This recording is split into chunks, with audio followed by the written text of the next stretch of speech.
Here we are in project 3, and here's a little look at the video that we're going to be working on today. So in Blender, delete all the bad stuff, add a plane. We're going to make it 100 feet square. If you haven't had a chance yet, you can go over here to Scene Properties, select Units, and put it to Imperial if that's your preference. Now we have a 100-foot plane here. So let's go to Edit Mode, right-click, Subdivide. Just divide it 12 times. Hit 3 for Face Mode. I'm going to Alt-click right next to that edge and get this whole row. Alt-Shift. Shift. Hey, there it is. I'm going to Alt-Shift-click these places to get some alternate tiles here to get some rows. Let's delete all those faces. Sweet. Let's extrude what we have left into some building shapes here. All right, and then let's just left click to deselect everything, and then go to select random. Great.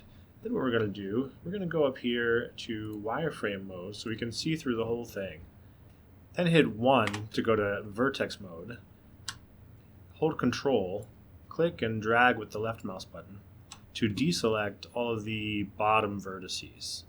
So now back in solid view we can see what we have. Random selection of faces. Now hit S to scale and scale everything down just a little bit. Hit I for inset. Then hit extrude and move your mouse a little bit. What you're going to get is some really random amorphous blocky stuff going on here. You can touch it up just a little bit. But in general, this is going to be good for what we need right now. I'm going to hit All, because this is still one object. P, and this is going to separate everything, and I'm going to select By Loose Parts.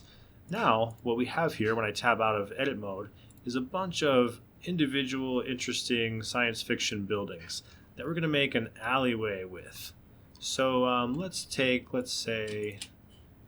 move those out of the way for now. Okay, so I tried to rotate this. You can see it's rotating, pivoting on the world origin. I'm going to change that to individual origins. And since these all used to be the same object, they're newly their own thing, I need to set it its own origin to its geometry. You can right-click, set origin to geometry, or you can make that a hotkey, which I have made the hotkey of 1. The way that you do that is right-click, set origin to geometry, and then right-click on that, assign shortcut, and then if you click that, you can make any hotkey that you want. Let's go ahead and put these all the way in the back. Great. We will move these back here too. So just move your buildings around a little bit. You can move them again later when you get more of a sense for what it is we're trying to do here. These, I'm just going to scale them up. So scale Z, scale them up to be a bit taller. Drop them down a bit. And this one, I'm going to delete it. I don't need that guy. All right, cool. So now back at our 3D cursor, we're going to add another plane. Same size. And this one we're going to subdivide into 12 times as well. We'll select, let's select from here down. So I'll hit 7 on the number pad to get an overhead view. I want to select the street for that video. In case you haven't had a chance to watch it here, here's the final view of what we're trying to make.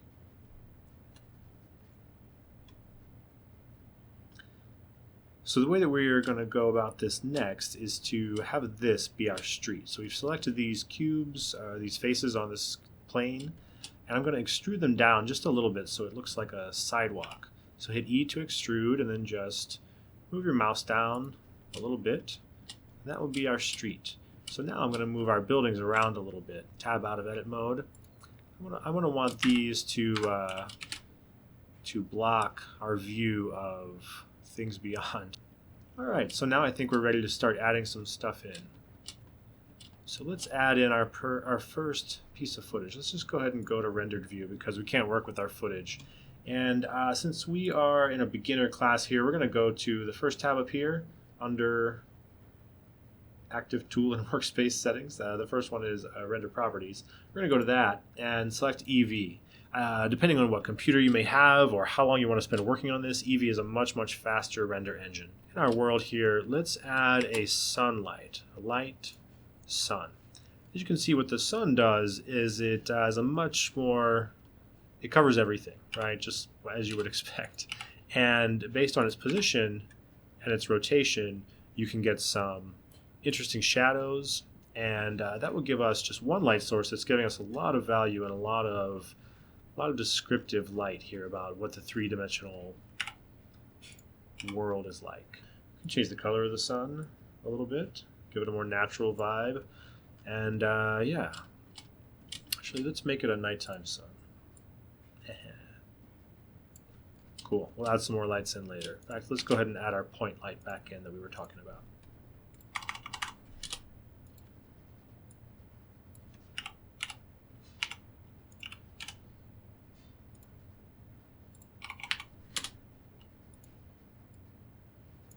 All right, we've got a little scene going on here. All right, so I'm gonna move my cursor over there and hit Shift A, images as planes. Let's go to Project 3 and find our files. The first one is walking frames. So if you green screened your own footage, you may have put these frames into a folder of your own devising. Let's just stick with principled for now, animate image sequence. We'll add some emission later on our own. We know how to do that. All right. RX, grab X, left and right, grab Y, close and far, grab Z, up and down. Let's scale this up. Let's move it closer. So now she's kind of standing in the middle of the street. That's what we want.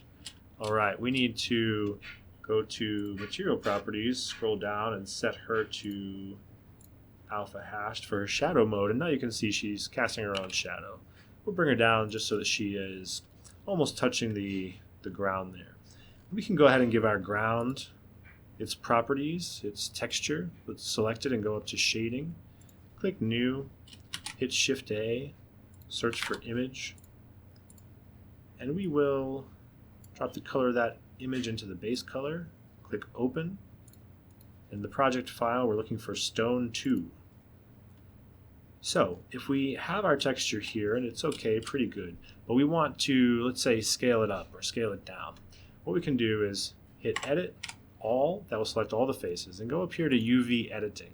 And you can see how those faces are laid out over that image. So if you are hovering your mouse over this window and hit A, and then make sure you're in rendered view over here so you can see it, and if you come back to this window, hit S and scale it up, then you can make everything much smaller by scaling up the relationship of the faces to the texture. That looks better. Now we can go back to layout view. Cool. I'm gonna hit A to select everything. Just move it up a little bit above that ghosty grid floor, which I don't need to be. You can turn it off up here, but either way. Cool. So now you can see that on our little curb here, we've got some stretching vertical lines. Let's select the floor again, edit all, hit U, hit Smart UV Project, and hit OK. What that's going to do is it's going to make it all, each face have its own UV projection. But you can see it changed our scale again. Hit Edit, All, go back to UV Editing, A for all, scale it up. And now it is more of what we want. Great. Now while we're on the floor here, hit Edit and hit 2 for edge mode, and then click on an edge, hold down Alt, and you'll be able to click on, and by holding Shift you can, so Shift and Alt will give you the ability to select multiple edge loops, they're called.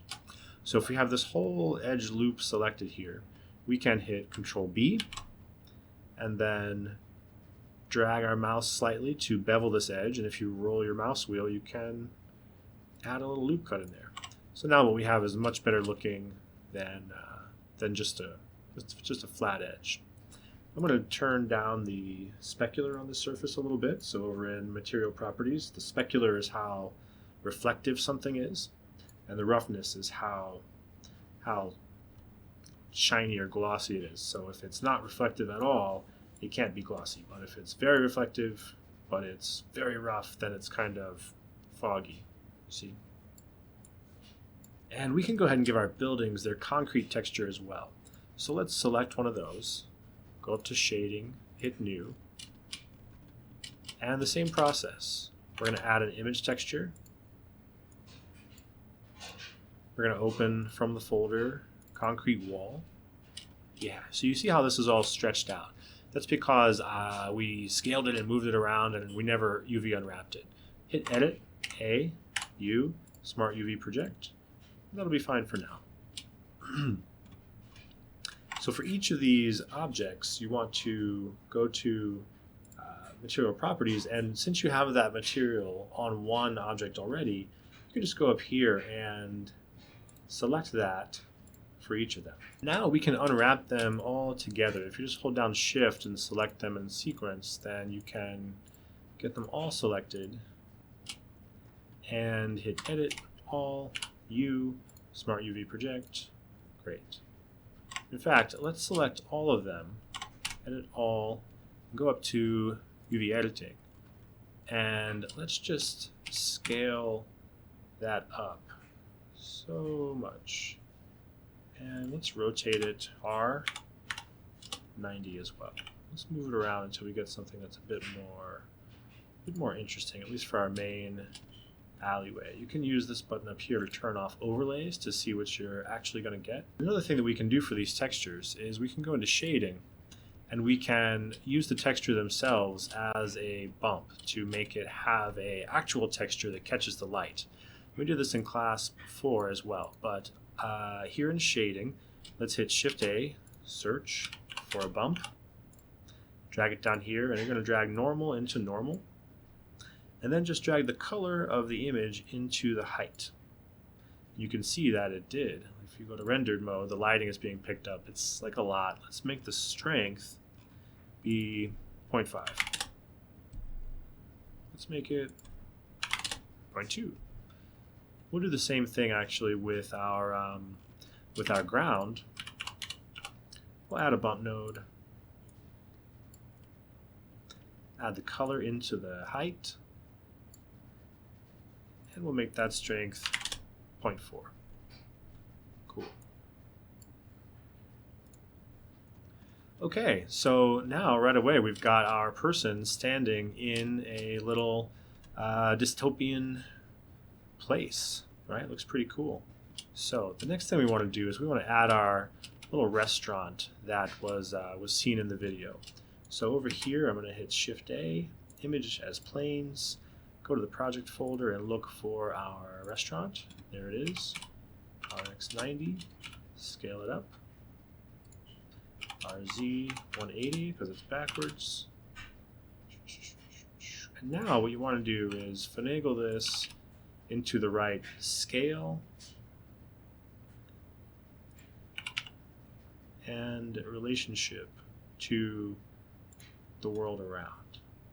So what we can do here is you can see that there's a bunch of, if you hit period, you can center your rotation and view on an object. You can see that we don't need some of this image. So let's just treat it like a plane, hit edit, Control R, we'll do a loop cut, cut out some of this.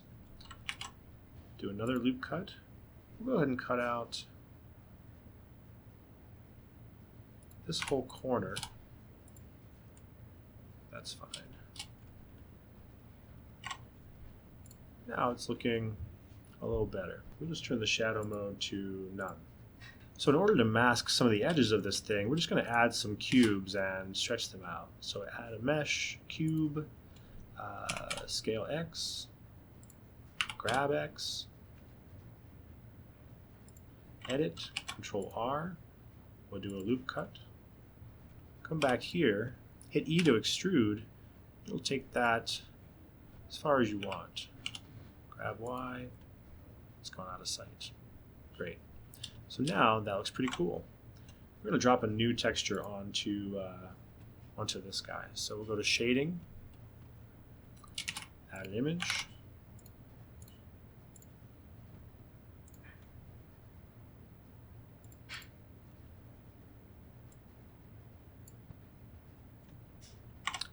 Edit, all, U for unwrap, smart UV project. There we go. I'm going to make this image a little darker. So we're going to add a hue saturation node and pull the value down significantly. We'll also add a bump node for this.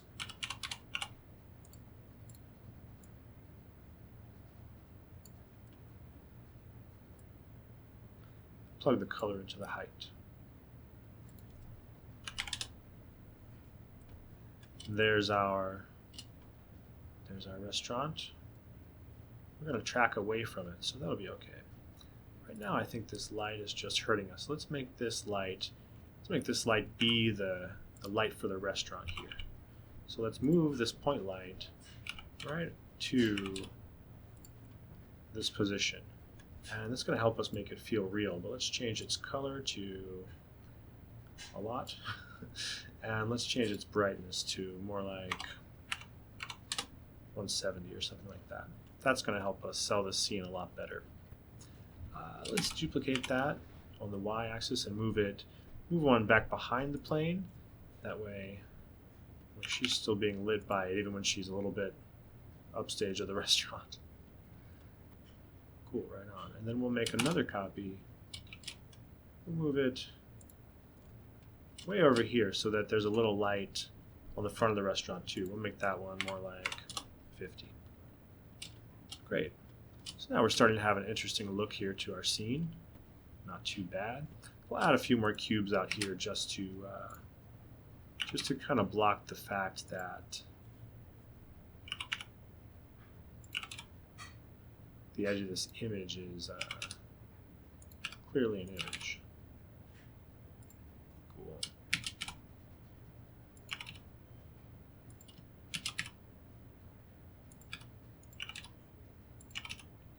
Just by moving some cubes around and then assigning them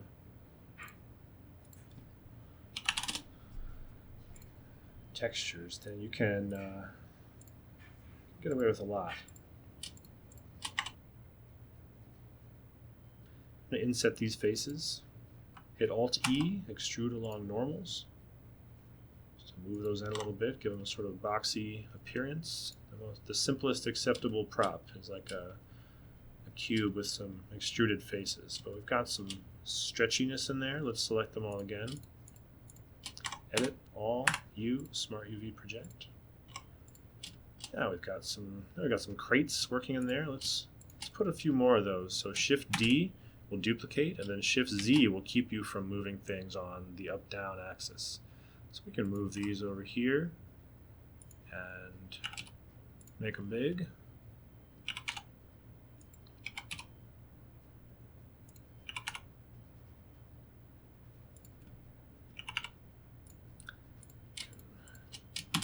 Grab another set.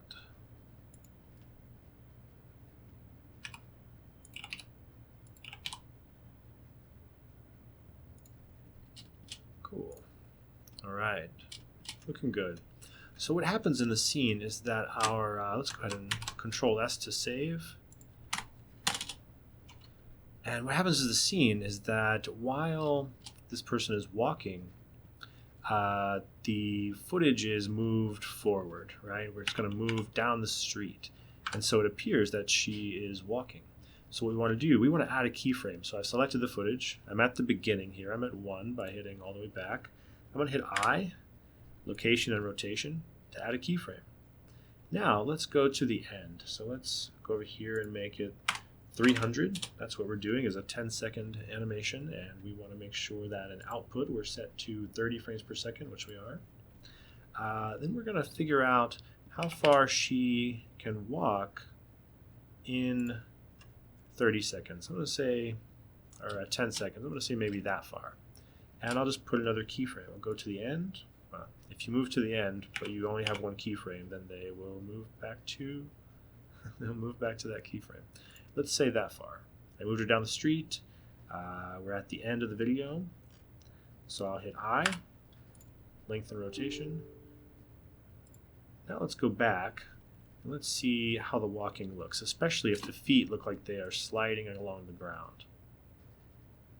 Not too bad. So it looks like she's sliding forward, and so that means that she's moving too far. So we'll stop it there, go to the end, and we will hit G, Y, and we'll add a new keyframe over top of the old one because the blue handle is still over that position. You can't have two keyframes on the same frame for these purposes, and so that will replace the first one.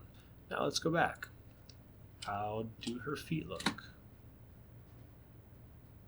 In the beginning, as it accelerates, it's a little wonky, and yeah, now she's still sliding forward, so we need to move that back even a little bit further. And so you just mess with this until what's happening in the video looks correct to the world around it. If you watch closely, if you go back to the beginning of the video, she's in a position and then she skips a frame to start walking. What happens is sometimes when you import a image as planes video like this, for some reason, if you go to shading and down here, you can see the offset is set to -1. What does that mean? Well, you select how many frames you want to be using. We actually just need to use 300. The start frame is which frame we want this video to start playing on. So if we wanted to wait, we could move that number up. And then the offset is out of the frames that you've uploaded into the video. Do you want this one do you want in Blender for it to skip a certain number of frames? And if you put it on -1, it will start at the final frame of the video for a second.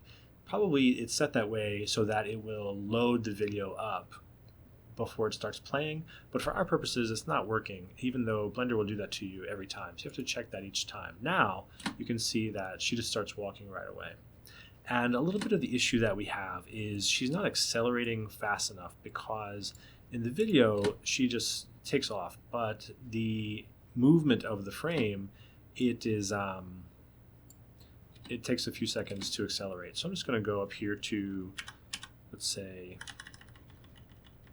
frame 20, and I'm going to move her more forward than she really would be and hit another keyframe right there.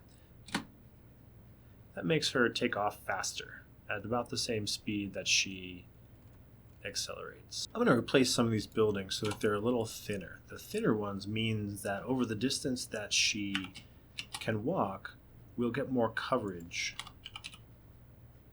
More buildings will go by, more stuff can be seen.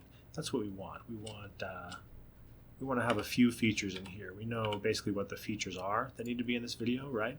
One of them is the person in the window doing VR.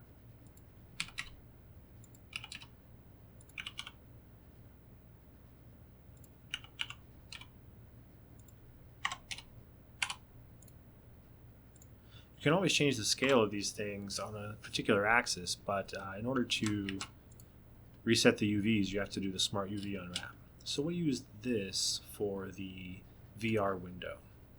So let's go into this. Let's select these frames, hit I, and hit it again, and we'll get only one inset there. Let's hit Control R to do a loop cut. Cool. And then while that's selected, hit Scale Z0 and grab Z.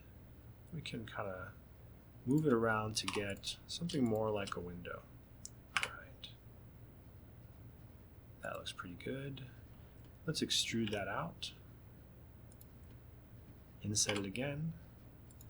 Extrude it in. And delete those faces. And now we have a window into this very small room. Now let's select everything and Smart UV project it again. There. And we can go to UV editing, select all, scale it up.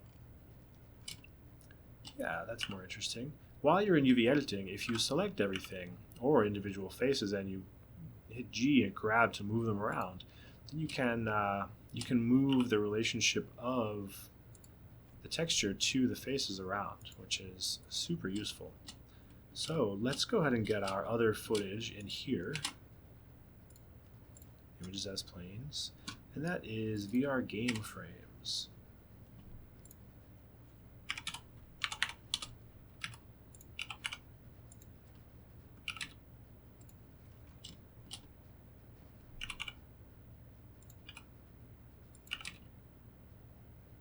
For both of these footages, let's go ahead and make them emit themselves just a little bit.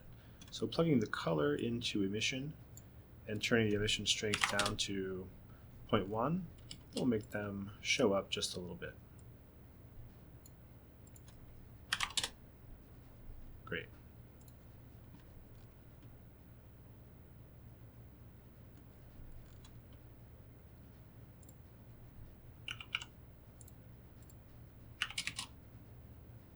The last thing we're going to add is the salesman hologram video.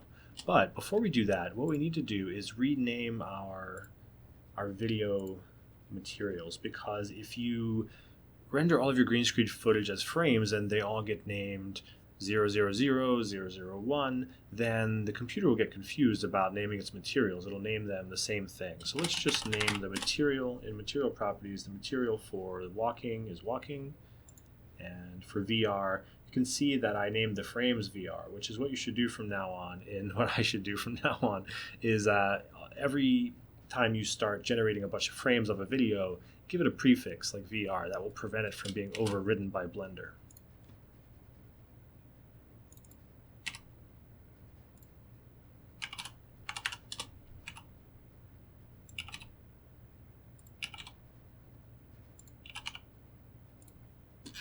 Let's give that a shadow of none, because we're going to make it emit a bunch of light. So let's just check its positioning. When the first video is done walking, is she past there? No. So let's move that and that building upstage so that we're getting more of what we want in that relationship.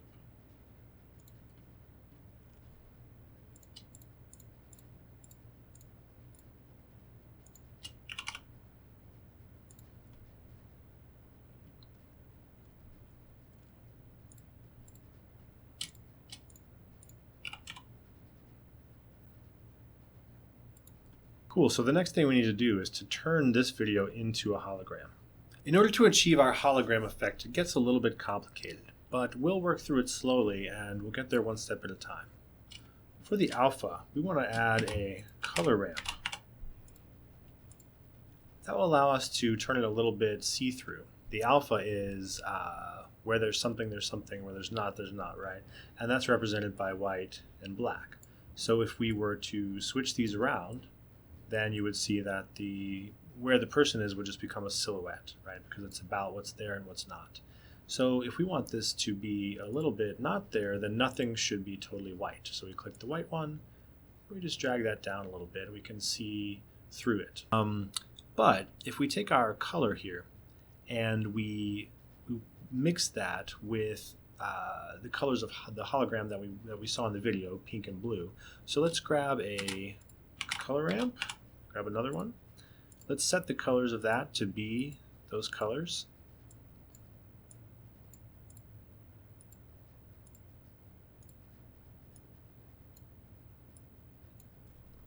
And let's add a RGB mix.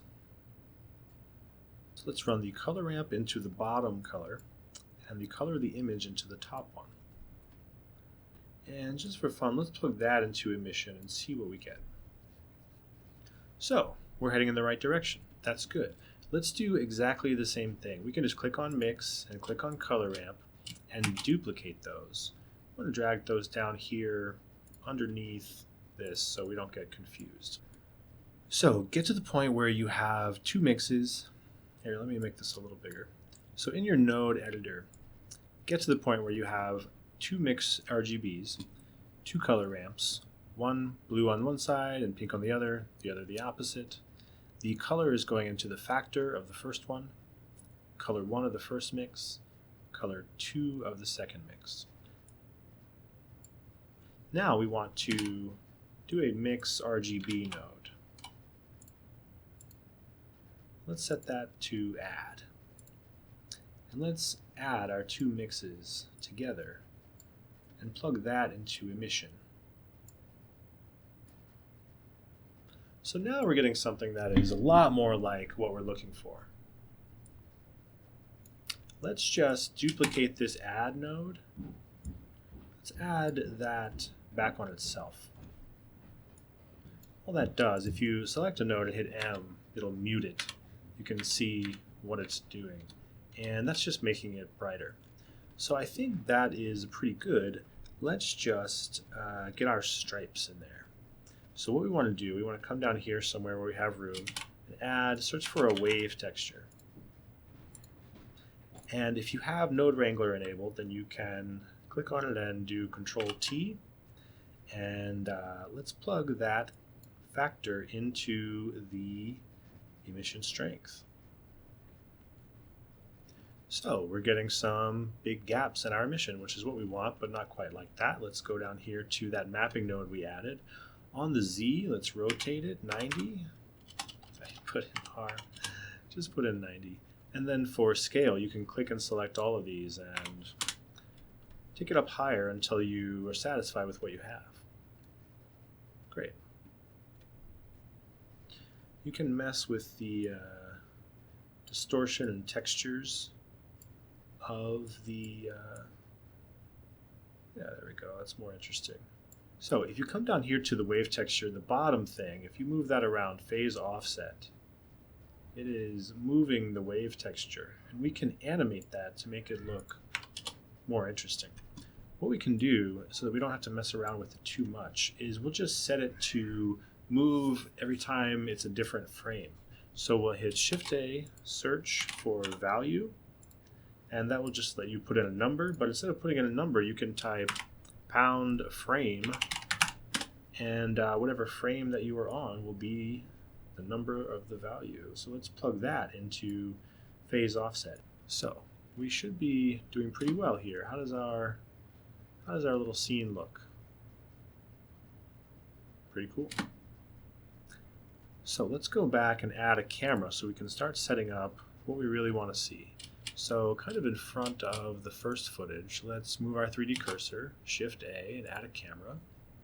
Let's go ahead into that camera view and zoom it in the way we want it to be, and then hit N, View, Camera to View. Let's move it around until we're getting what we want to see in our opening shot here for frame 1. That looks pretty good. So we'll give it a keyframe. Now, at the end, we want to move it back so that we're still getting what we want to see. So what I'm seeing here is that this building is not allowing our VR footage to get on screen. So I'm going to scale it down on the x-axis dramatically. And I'm going to grab both of those and move them over. Let's see how that looks. Let's move them down.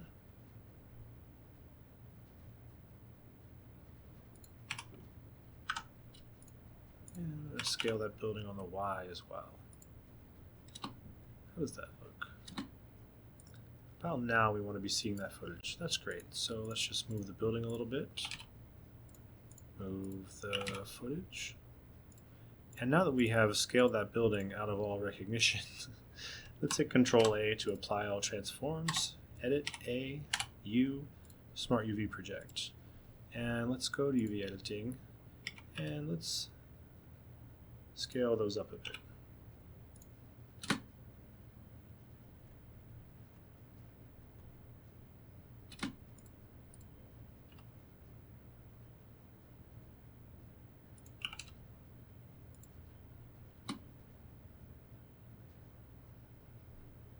Resize this window just a little bit more.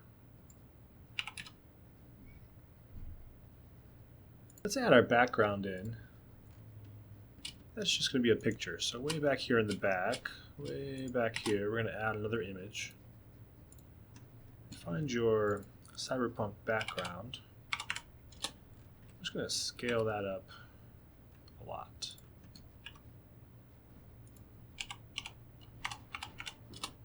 It's upside down. And let's make sure that thing is really emitting. So let's put that on emit. That's not bad. 1 is not bad. Let's add a few more lights into this scene to help bring it all together. So we can add a light where the hologram is, and that will put out pink light so it looks like he's emitting more than he really is, more than we were able to get him to. We'll choose like a very similar color there. We'll make it brighter. There we go. Let's put a blue light. Let's do a spot over here in this alley. Rotate it so that it's, there we go. Let's put it kind of over here and make it shine towards our gamer there. And we'll make that color blue. On our gamer, we can change the shadow mode to alpha hashed. We should be able to get a shadow on the wall from this light.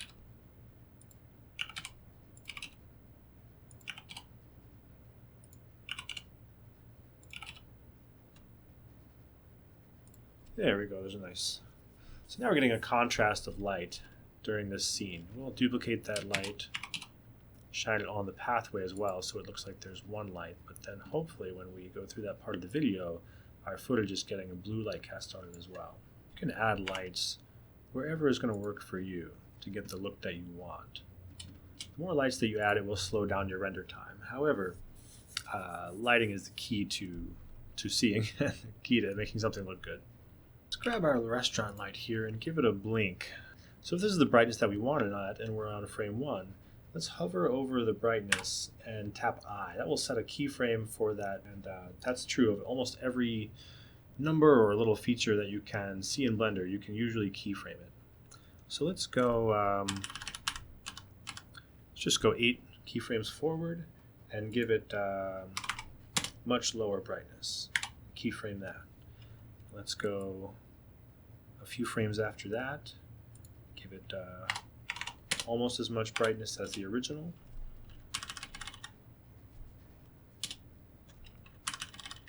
We'll come back out here, make it very bright, or very dim, sorry.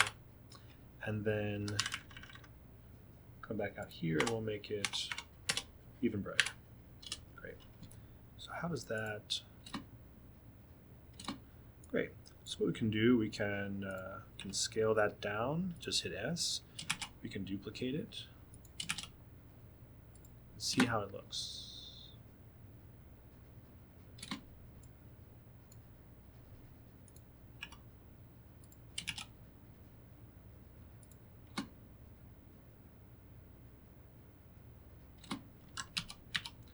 Doesn't look like it's quite complicated enough. So what we're going to do here, we're going to go back to the original amount that we had, and let's see. Let's duplicate that one and bring it in there.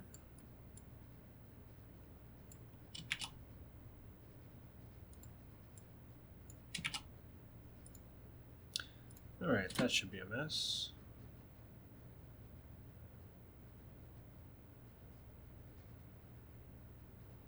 That looks good and messy. So now all we have to do is select them all, duplicate it, and just keep bringing that on down the line. We can select them all again, duplicate that, and that will keep it blinking.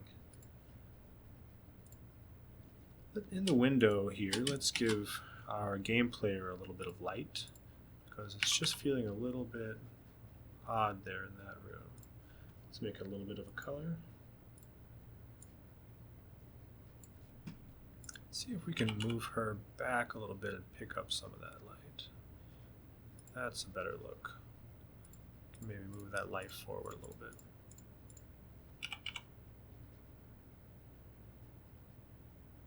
Cool. So now we're getting really close. What we can do is we can come here, we can see how on top of our restaurant picture it kind of just gets cut off. But if we add a little bit of nonsense, it will make it all make sense. So let's add a cube.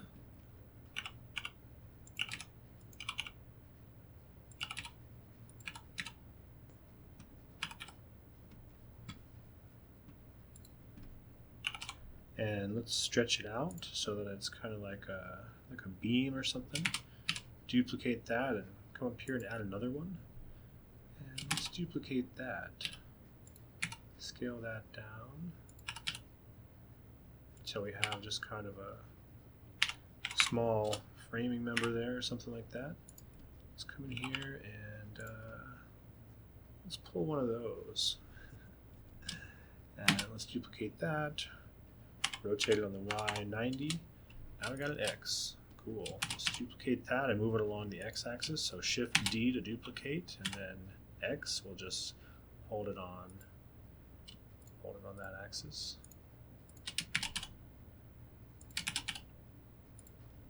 Great. Now let's select all of that.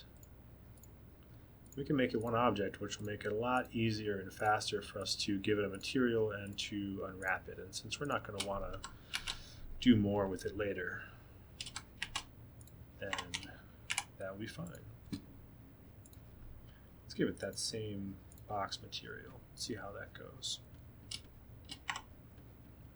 Looks pretty good.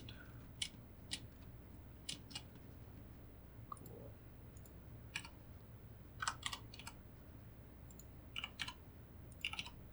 We can put a light back here for our boxes to have a little feature.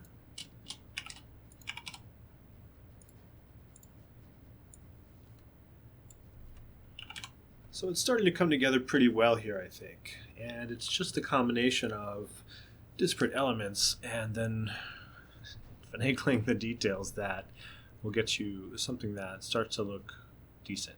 And if you were to put 10 times more time into this, you could dial in every single little feature so that this, that looks okay, could look a lot better. There's one final feature that we want to add here.